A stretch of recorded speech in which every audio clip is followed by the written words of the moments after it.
Hello everyone, welcome to your channel auto info with Rahul. I hope आप सब बहुत अच्छे होंगे और आज एक बार फिर ऑटोमोबाइल इंडस्ट्री से लेके कुछ इन्फॉर्मेशन मैं आपके लिए आ गया हूँ। आई थिंक वो आपके लिए बहुत ज़रूरी होने वाली है।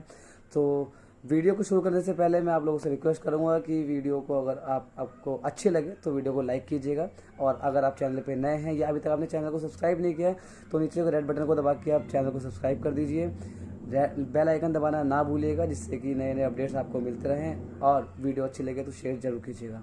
तो वीडियो को ज़्यादा लंबा ना करते हुए हम चलते हैं अपने मेन टॉपिक पे। तो आज का टॉपिक हमारा है इंश्योरेंस। इंश्योरेंस क्यों ज़रूरी है, इंश्योरेंस क्यों ज़रूरी है, इंश्योरेंस हमें किससे लेना चाहिए और इंश्योरेंस के फ़ायदे क्या क्या हैं। तो चलिए अब शुरू करते हैं वीडियो को। माफ़ी चाहूँगा, थोड़ा गला ख़राब है। दोस्तों, जैसे हम अपनी लाइफ के लिए एक लाइफ कवर इंश्योरेंस लेते हैं, वैसे ही कार के लिए कार का इंश्योरेंस लेना बहुत ज़रूरी है, और ख़ासकर थर्ड पार्टी इंश्योरेंस लेना तो बहुत ज़रूरी है। अब इसमें अक्सर लोगों को ये नहीं पता होता कि third party, second party, first party क्या होता है। फर्स्ट पार्टी हमेशा कस्टमर होता है।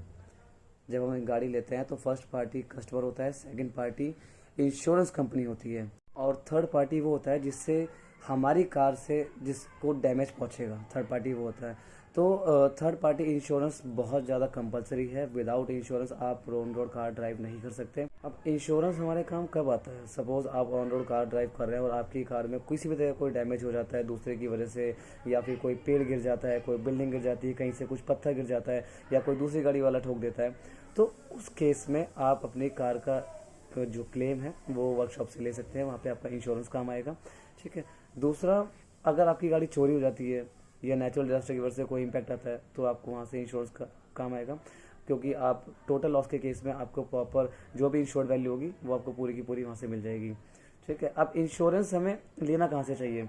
तो इंश्योरेंस जहाँ से हम गाड़ी लेते हैं वहाँ से हम ले सकते हैं, बट ऐसा कोई मैंडेटरी नहीं कि हमें वहाँ से लेना भी है। बट वहाँ से लेने में होता क्या है कि हमें थोड़ी सी सहूलियत मिल जाती है, थोड़ा सेल्स वाले अच्छे से गाइड कर देते हैं। बट वहाँ पे भी हमेशा आप दूसरों पर डिपेंडेंट ना रहें।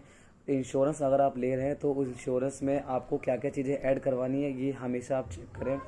अगर आपको नहीं पता है तो आप किसी से पूछ सकते हैं, किसी से सलाह ले सकते हैं। लाइक मैं आपको बताता हूँ कि इंश्योरेंस में आपको क्या क्या कवर लेना चाहिए। आप इंश्योरेंस ले रहे हैं तो गाड़ी के इंश्योरेंस में आपको सबसे पहले कॉम्प्रिहेंसिव के साथ साथ जीरो डेप्रिसिएशन इंश्योरेंस तो लेना ही लेना है।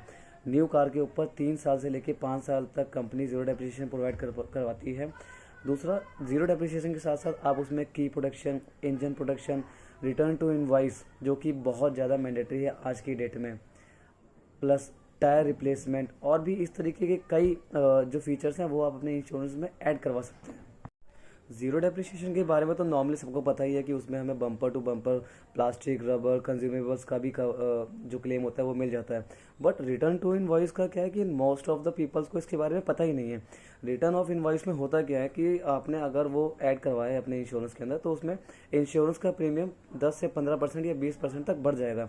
बट आज की डेट में गाड़ियों की कॉस्ट बहुत ज़्यादा है तो उसका रजिस्ट्रेशन अमाउंट भी बहुत ज़्यादा होता है, और नॉर्मल इंश्योरेंस के अंदर रजिस्ट्रेशन अमाउंट ऐड नहीं होता। बट अगर आपने रिटर्न टू इनवॉइस अपने इंश्योरेंस में ऐड करवाया है, उसका एक्स्ट्रा प्रीमियम दिया है, तो टोटल लॉस के केस में आपको रजिस्ट्रेशन का अमाउंट भी पूरा क्लेम मिलेगा इंश्योरेंस कंपनी से।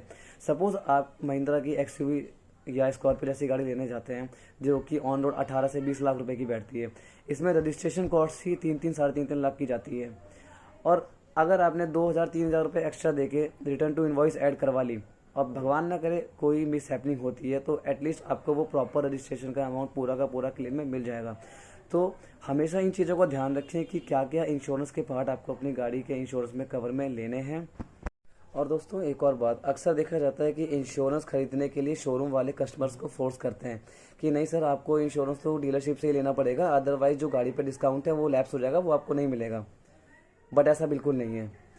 आप अपनी मर्ज़ी के अकॉर्डिंग कहीं से भी इंश्योरेंस ले सकते हैं, बिकॉज अक्सर शोरूम पे जो इंश्योरेंस का अमाउंट दिया जाता है वो कहीं ना कहीं थोड़ा हायर होता है, बिकॉज उसमें डीलरशिप की या मैन्युफैक्चरर की एक कमीशन सेट होती है, वो उसमें कमीशन के साथ ही वो प्रीमियम आता है। बट अगर आप डायरेक्ट किसी इंश्योरेंस कंपनी से लेते हैं तो वहाँ पे आपका वो इंश्योरेंस का जो कमीशन किसी दूसरे बंदे को जा रहा है वो आपका बच जाएगा।